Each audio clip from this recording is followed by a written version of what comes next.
Hello students, welcome to Pharmacy Notes by US. Today we discuss Drug and Cosmetic Act 1940 and its rule 1945, Part 8. So let's start.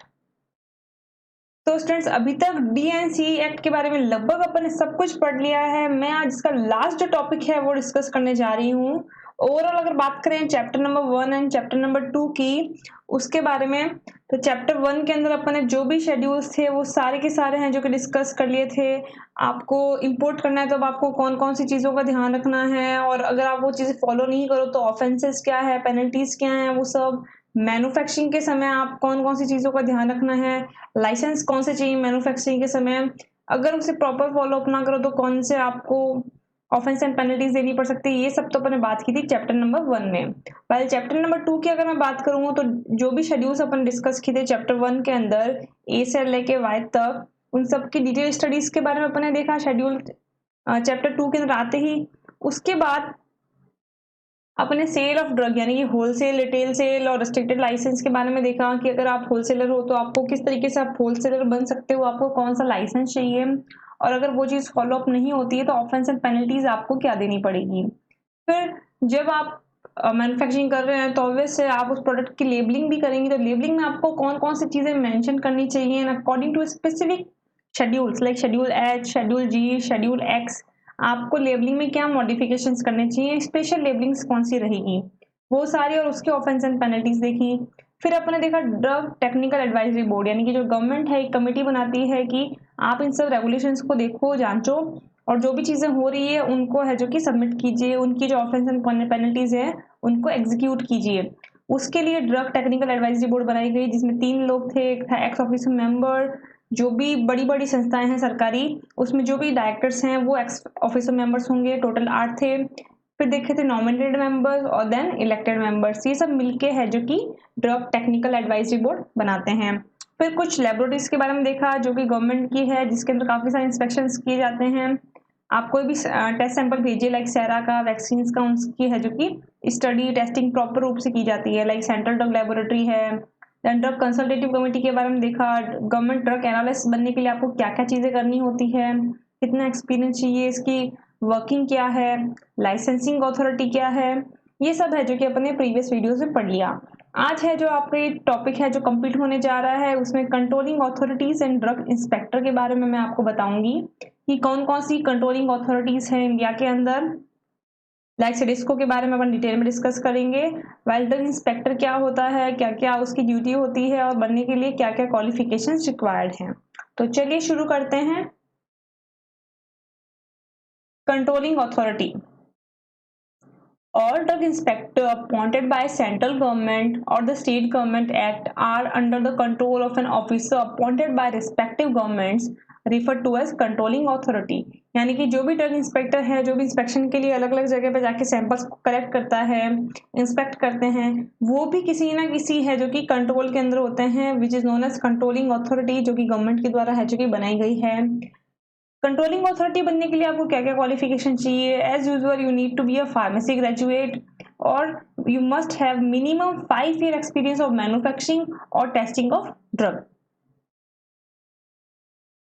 फिर अगर अपन इसकी authorities की बात करें तो the drug control department and the CDSCO, यानी कि the central drug standard control organisation, अभी है क्या उसके बारे में बात करते हैं। तो सबसे पहले जो कंट्रोलिंग अथॉरिटी है, the department is vested with the licensing of manufacturing and sale premises of drug and cosmetic in the state। यानी कि बेसिकली ये जो ड्रग कंट्रोल डिपार्टमेंट है, ये मोस्टली जो ड्रग जो मैन्युफैक्चर की जा रही है, सेल की जा रही है, उसको निहित करने के लिए, उसे देखने के लिए है जो कि बनाई गई है। It primarily strives to ensure the supply of quality drug. Basically जो ड्रग कंट्रोल डिपार्टमेंट का काम है, इसका जो मेनली जो प्रयास है, जो कोशिश है, वो यही है कि जो ड्रग्स हैं उसकी क्वालिटी ये मेंटेन कर सकें, यानी कि जो भी ड्रग सप्लाई हो रही है वो क्वालिटी ड्रग हो। It comprises 3 wings, enforcement wing, educational wing and drug testing laboratory. यानी कि बेसिकली जो डीसीओ है, डीसीडी है सॉरी, इसके अंदर 3 है जो कि पार्ट देखने को मिलेंगे। एक तो एनफोर्समेंट विंग होगा, एक एजुकेशनल विंग है, दूसरा तीसरा होगा ड्रग टेक्निकल लेबोरेटरी। यानी एक तरीके से आप टेस्ट भी वहां कर रहे हो, एजुकेट भी वहां कर रहे हो, और एक तरीके से उसके ऊपर जो एक्शन लेना है वो भी आप डीसीडी में ही देख रहे हैं। फिर बात करते हैं सिडिस्को के बारे में। आपने CDSCO यानी कि central drug standard control organisation के बारे में सुना होगा। ये जो है ये नेशनल रेगुलेटरी अथॉरिटी है इंडिया की। हर जगह की डिफरेंट होती है। इंडिया की बात करें तो इंडिया की जो है वो है सिडिस्को यानी कि central drug standard control organisation is a national regulatory authority of India. While अगर आपने सुने होंगे WHO का नाम भी सुना होगा, आपने FDA का नाम भी सुना होगा। FDA है जो कि अमेरिका है, उसकी है जो कि नेशनल रेगुलेटरी अथॉरिटी है। कोई भी ड्रग अगर अप्रूव की जाती है तो सबसे पहले उनके थ्रू अप्रूव की जाती है, उसके बाद अपन है को मार्केट में ला सकते हैं। The central drug standard control organisation under directorate general of health service, ministry of health and family welfare, government of India is a national regulatory authority of India. यानी कि जो सिडिस्को है बेसिकली नेशनल रेगुलेटरी अथॉरिटी है India की। It is headquarter located at FDA Bhavan, Kotla Road, New Delhi, and has 6 zonal offices, 4 sub-zonal offices, and 13 port office and 7 laboratories spread across the country. यानी कि basically new Delhi में located है, इसके 6 zonal office हैं, 4 इसके सब zone office हैं, 13 इसके पोस्ट ऑफिस हैं और इसके 7 हैं जो कि लेबोरेटरीज हैं जहाँ पे है जो है रिसर्च है जो की जाती है।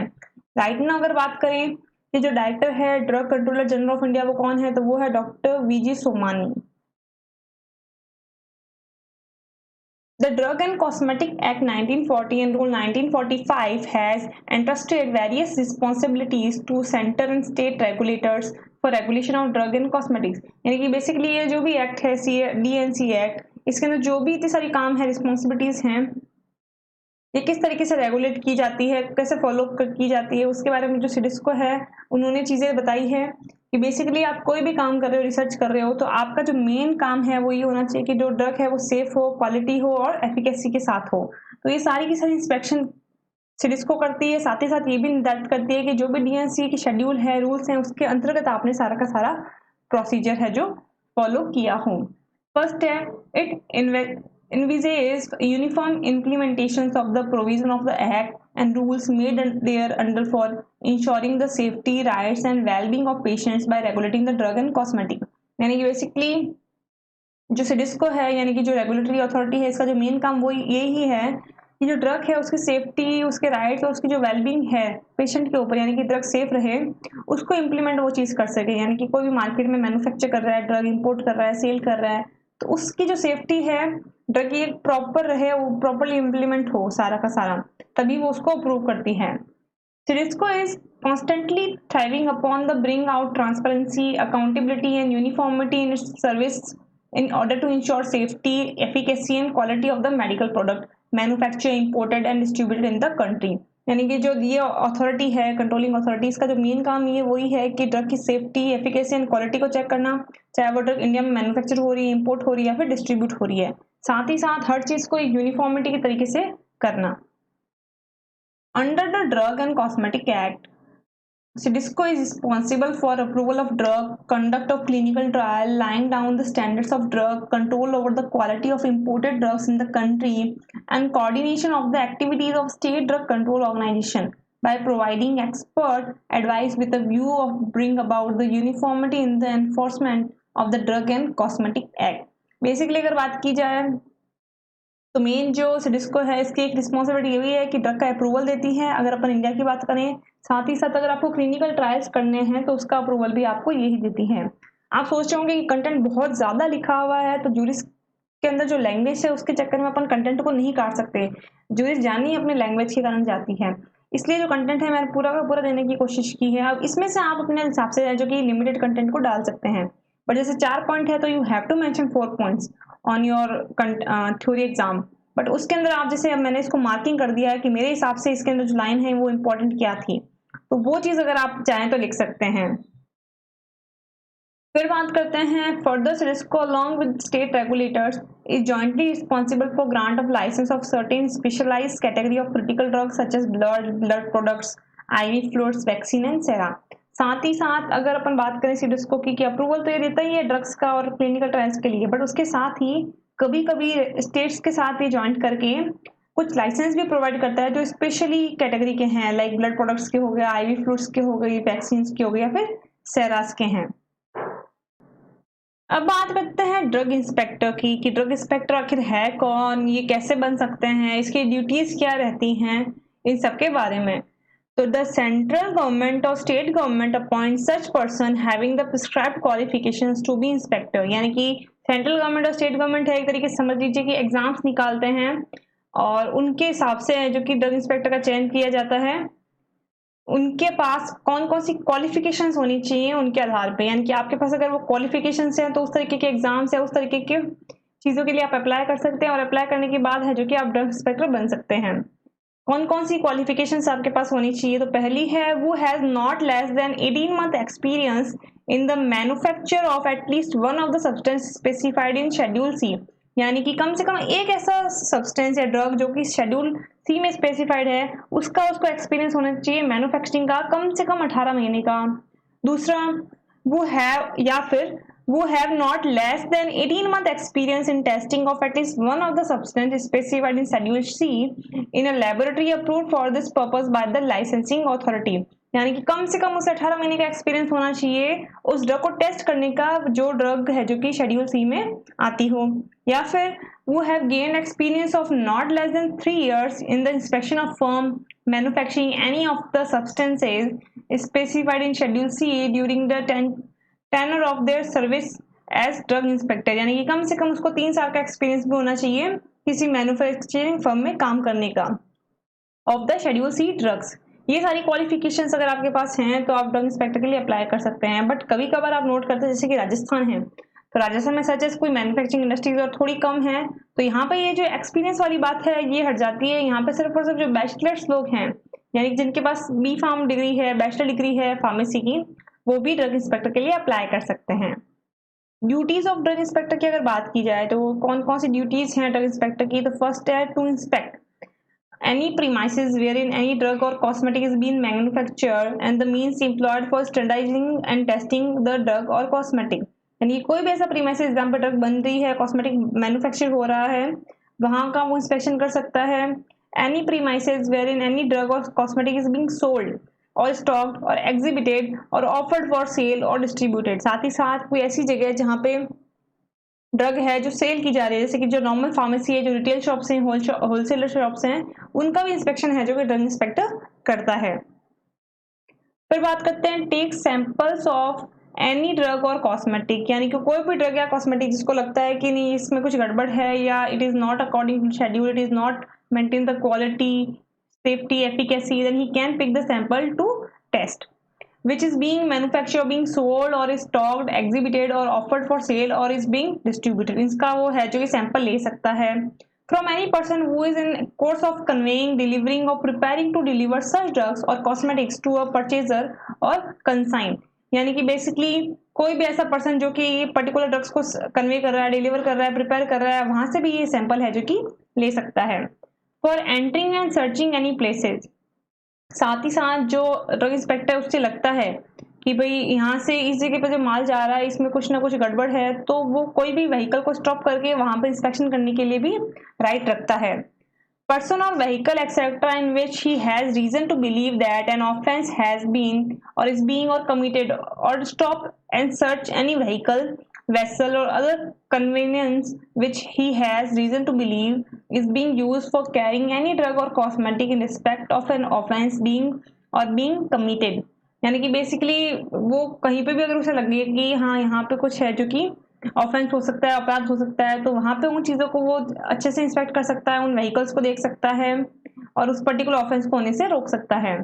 फॉर सीजिंग ऑफ स्टॉक्स, साथ ही साथ इसके अंदर ये भी पावर है कि वो कोई स्टॉक है जो सीज कर सकता है अगर उसे लगे कि कोई ना कोई ऑफेंस है जो कि कमिट हो रहा है, जैसे कि not to dispose of any stock of such drug or cosmetic for a specified period not exceeding 20 days, or seize the stock of such drugs of cosmetic and any substances or article by mean of which the offense has been or been committed। साथ ही साथ वो उस तरीके के stock को भी seize कर सकता है जो स्पेसिफाइड नहीं है, कम से कम 20 डेज के लिए, जो उसको लगे कि हाँ भाई इसके थ्रू कोई ना कोई ऑफेंस है जो कि हो सकता है। Then examine any record, register, document or any other material of object if he found that there is something wrong। found with any person or in any place, vehicle, vessel, other convenience, and he sees the same if he has a reason to believe that it may furnish evidence of the commission of the offense punishable under the act or the rule made there under. यानी कि basically वो कोई भी record, register या document है जो कि देख सकता है, चेक कर सकता है, अगर उसे लगे कि अकॉर्डिंग टू द एक्ट ये सही से फॉलो अप नहीं किया जा रहा है और it is punishable. Require any person to produce any record, register, other document relating to the manufacture of sale, distribution, stocking, exhibition of sale, offer for sale or distribution of any drug or cosmetic in respect of which he has reason to believe that an offense under the chapter has been or is being committed. The provision of the Code of Criminal Procedure 1973 shall so far may be applied to any search or seizure under this chapter as they apply to any search or seizure made under the authority of a warrant issued under section 19(4) और said code. Basically अगर आप, जैसा मैं बार बार कहती हूँ, कितना सारा content लिखने का सिर्फ एक ही रीजन है कि जूरिस्प्रूडेंस सब्जेक्ट के अंदर आप लैंग्वेज को मॉडिफाई नहीं कर सकते, बट सिंपली अगर आप थ्योरी एग्जाम में लिखने की बात की जाए तो सिंपली आपको वहां पे ये लिखना है कि अगर उसे कुछ भी लगे कि हाँ भाई यहाँ पे ये जो स्टॉकिंग है, डिस्ट्रीब्यूशन है, इसमें कुछ गलत है या फिर इसमें कुछ ऑफेंस हो सकता है, तो according to code of criminal procedure 1973 ये वो अप्लाई करके उस पर्टिकुलर प्रोडक्ट को सीज कर सकता है या फिर कोई वारंट इशू कर सकता है. If any person will fully obstruct an inspector in the exercise of the power conferred upon him by or under this chapter, or refuse to produce any records, register, or other document when this so required, shall be punishable with imprisonment which may extend to 3 years or with fine or both. साथ ही साथ अगर कोई person है जो कि inspector को cooperate ना करे, प्रॉपर रजिस्टर मेंटेन ना करे, रिकॉर्ड्स को मेंटेन नहीं करे, तो एज अ पावर इंस्पेक्टर है जो कि उसे सजा दे सकता है कम से कम 3 साल की, या उस पर फाइन चार्जेस भी लगा सकता है. तो स्टूडेंट्स ये था आपका डीएनसी एक्ट पूरा का पूरा चैप्टर 1 एंड चैप्टर 2 है जो कि अपने डिटेल में डिस्कस कर लिया है. आई होप आपको समझ आया होगा. नेक्स्ट क्लास में अपन इसके एमसीक्यूज हैं वो डिस्कस करेंगे. I hope you understand and enjoy the video. Please like, share and subscribe and don't forget to press the bell icon. Thank you.